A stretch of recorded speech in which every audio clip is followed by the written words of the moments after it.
Hello, welcome to movies and aspects. இந்த வீடியோவில் என்ன படத்தை பற்றி பார்க்க போகிறோன்னா, த மம்மி என்ற ஃபிலிம் தான். ஆக்சுவலாக மம்மி என்ற ஃபிலிம்க்கு வந்து ஒரு பெரிய ஒரு வேர்ல்டு ஃபுல்லாக ஒரு ஃபேன்ஸ் இருக்காங்க.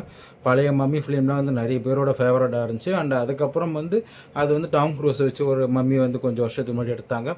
அது ஓரளவு டீசெண்டாக தான் போச்சு, பெரிய பிளாக் பஸ்டர்லாம் சொல்ல முடியாது. பட் அந்த பழைய மம்மி ஃபிலிம்ஸ்க்குன்னு உண்டான அந்த ஃபேன்ஸ் வந்து ஒரு அந்த மம்மின்ற பேர் பார்த்தாலே தியேட்டருக்கு வர ஒரு செட் ஆஃப் ஆடியன்ஸ் இருக்காங்க இன்னும். அண்ட் அந்த ஆடியன்ஸ் வந்து இந்த டாம் க்ரூஸ் நடிச்சு வந்து மம்மி ஃபிலிம் வந்து பெருசாக திருப்தி படுத்தலன்னு தான் சொல்லணும். அண்ட் இப்போ ரீசெண்டாக வந்து லீ க்ரோனின் வந்து டைரக்ட் பண்ணி இந்த மம்மி ஃபிலிம் வந்திருக்கு.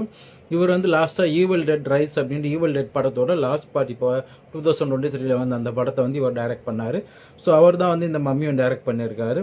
இந்த மம்மியாச்சும் வந்து அந்த பழைய ஓஜி மம்மி ஃபேன்ஸ் வந்து திருப்திப்படுச்சா அப்படின்ட்டு நம்ம இந்த ரிவ்யூவில் பார்க்கலாம். ஃபஸ்ட்டு படத்தோட ஸ்டோரியை பற்றி சொல்லணும்னா வந்து மம்மின்னாலே வந்து அந்த ரொம்ப வருஷமாக அதை பாதுகாக்கப்படுற ஒரு பணத்தை பற்றின கதை தான்ன்றது நம்ம எல்லாருக்கும் தெரியும்.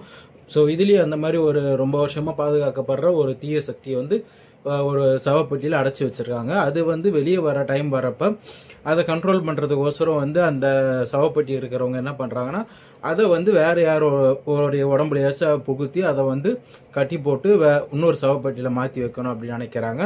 ஸோ அதுக்கு அவங்க தேர்ந்தெடுக்கிறவங்க தான் வந்து நம்ம படத்தோட ஹீரோவோட பொண்ணு. நம்ம படத்தோட ஹீரோ வந்து ஒரு ஃபேமிலி மேனாக 2 பசங்களோட எஜிப்தில் வந்து ஒரு டிவி ரிப்போர்ட்டராக ஒர்க் பண்ணிகிட்ருக்காரு.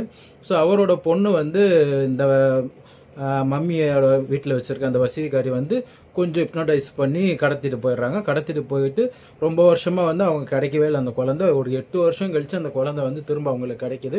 பட் வந்து ஒரு மம்மியாக வந்து அந்த குழந்தை வந்து கிடைக்கிது. 8 வருஷமாக வந்து ஒரு சவப்பெட்டிலே அடைச்சி அந்த ஒரு மம்மியாகவே அந்த குழந்தை வந்து வாழ்ந்துருக்கு. அண்ட் அதுக்கப்புறம் வந்து இவங்க ஹாஸ்பிட்டலில் ட்ரீட்மெண்ட்லாம் கொடுத்து வீட்டுக்கு கூட்டு வந்து வைக்கிறாங்க. பட் இவங்க வீட்டுக்கு அந்த குழந்தைய கூட்டிட்டு வந்துட்டப்புறம் நிறைய அன்எக்ஸ்பெக்டடான இன்சிடென்ட்ஸ்லாம் நடக்குது. ஸோ எதனால் வந்து இந்த குழந்தை வந்து இந்த மாதிரி ஆச்சு, யார் இந்த குழந்தைய கடத்தினா, அண்ட் இந்த குழந்தைய வந்து என்ன பண்ணாங்க, அதை எப்படி சரி பண்ணாங்களா இல்லையா அப்படின்றது தான் இந்த ஃபிலிமோட கதை. ஸோ ஸ்டோரியாக வந்து மம்மி ஃபிலிம்க்கு இந்த காலத்துக்கு ஏற்ற மாதிரி ஒரு டிஃப்ரெண்ட்டான ஸ்டோரின்னு சொல்லலாம். ஏன்னா வந்து யூஸ்வலாக வந்து பழைய மம்மி ஃபிலிம்ஸ்லாம் பார்த்தீங்கன்னா வந்து ஏன்ஷியன் டைமில் பழைய காலத்தில் நடந்த மாதிரி தான் இருக்கும். பட் வந்து அதை இந்த ட்ரெண்டுக்கு ஏற்ற மாதிரி எப்படி கொஞ்சம் கதையை மாற்றலாம் அப்படின்னு யோசிச்சப்போ இது ஒரு நல்ல ஐடியாவாக தான் எனக்கு தோணுச்சு. ஆனால் வந்து ஸ்க்ரீன் பிளே வந்து ஒன்றுமே வந்து நல்ல ஹாரர் சீன்ஸ் வச்சுருக்கலாம். ஹாரர் சீனுக்கு அவங்க இம்பார்ட்டன்ட் கொடுத்ததை விட கொஞ்சம் இந்த கிராஸியான அருவருப்பான சீன்ஸ்ன்னு சொல்லுவாங்க பார்த்தீங்களா, அந்த மாதிரி சீன்ஸ்க்கு தான் வந்து நிறைய இம்பார்ட்டன்ஸ் கொடுத்த மாதிரி தெரிஞ்சிச்சு. அதை கொஞ்சம் குறைச்சிட்டு இன்னும் ஹாரர் சீன்ஸ்க்கு நிறைய இம்பார்ட்டன்ஸ் கொடுத்துருந்தா ஸ்க்ரீன் பிளே இன்னுமே நல்லாவே வந்திருக்கும்.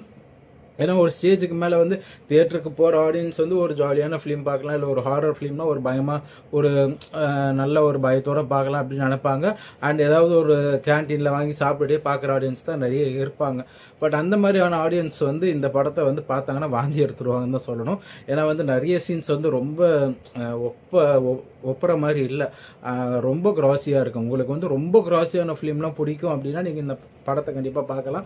அண்ட் கண்டிப்பாக இந்த படம் ஏ சர்டிஃபிகேட் கொடுத்துருக்காங்க. குழந்தைங்களை கூட்டின்னு போகாதீங்க. ஆனால் நிறைய பேர் நான் போன ஷோலேயே வந்து குழந்தைங்களை கூட்டிட்டு வந்துட்டு இருந்தாங்க.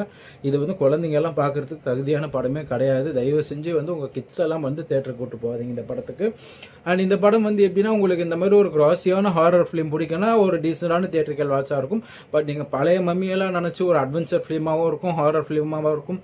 ஏன்னா பழைய மம்மிலாம் வந்து சூப்பர்பாக அட்வென்ச்சர் ஃபிலிமாக இருக்கும். வெறும் ஹாரர் மட்டும் இல்லாமல் ஒரு டெசர்ட்டில் நடக்கிற அந்த ட்ராவல் ஆகட்டும், அந்த அப்புறம் வந்து பேராஷூட்டில் போகிறப்போ வர இன்சிடென்ட்ஸ் ஆகட்டும், அந்த மாதிரி நிறைய வந்து நம்ம ஒரு பிரம்மாண்டமான ஒரு அட்வென்ச்சர் ஃபிலிமாக அதெல்லாம் இருக்கும்.